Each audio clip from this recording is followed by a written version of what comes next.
ఆహారపు అలవాట్లు గాడి తప్పితే వ్యాధుల ముప్పు పెరుగుతుంది. అంతేకాదు ప్రమాదకర క్యాన్సర్ల ముప్పు కూడా పొంచి ఉంటుంది. ఇది కాదనలేని సత్యం.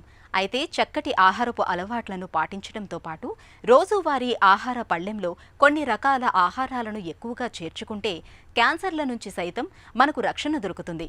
ముఖ్యంగా నిమ్మజాతి పండ్లు, టమోటాలు, బ్రకోలీ, గింజ ధాన్యాల వంటివి క్యాన్సర్ల నుంచి మనకు రక్షణ కవచాలుగా నిలుస్తాయని చెబుతారు నిపుణులు.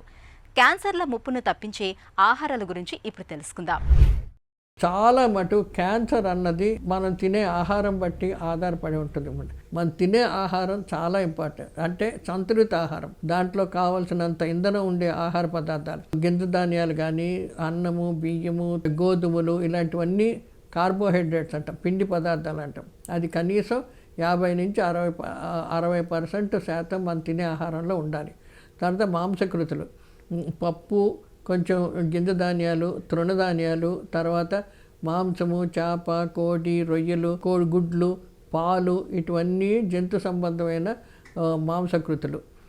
ఇవి తీసుకుంటూ మరీ ఎక్కువగా తీసుకోకుండా ఈ రెండు ఒక ప్రపోర్షన్లో వాడుకుంటూ ఉంటే అది సంతులిత ఆహారం వస్తుంది. సాధ్యమైనంత మటుకు ఆకుకూరలు తింటే మనకి ఐరన్ ఉంటుంది, ఇనుము బాగా పడుతుంది, హిమోగ్లోబిన్ డెవలప్ అవుద్ది. ఇవన్నీ ఒక బ్యాలెన్స్డ్ డైట్ కింద తింటూ ఉంటే మన శరీరానికి మంచి ఆహారంగా మంచిది. ఆహారంలో సాధ్యమైనంత మటుకు బాగా పిండి పదార్థాలు, నూనె పదార్థాలు, ఇంధనం ఎక్కువ ఇచ్చే పదార్థాలు మన శరీరానికి కావలసినంత కాకుండా మరీ ఎక్కువగా తినడం వలన ఇంధనం ఎక్కువ పెరిగి మనిషిని బరువు పెరిగిపోతారు. ఆ స్థూలకాయం కాకుండా అది కంట్రోల్ చేసుకోవాలి. అది ముఖ్యమైన ఫస్ట్ పాయింట్. రెండోది సరి అయినంత వ్యాయామం ఉండాలి. నడక కానీ, తిరగడం కానీ, మనం తిన్న ఆహారం అరుగుదలగా ఉండేలాగా ఉండాలి. ఇలాంటి రెండు, దీన్ని లైఫ్ స్టైల్ హ్యాబిట్స్ అంటాం.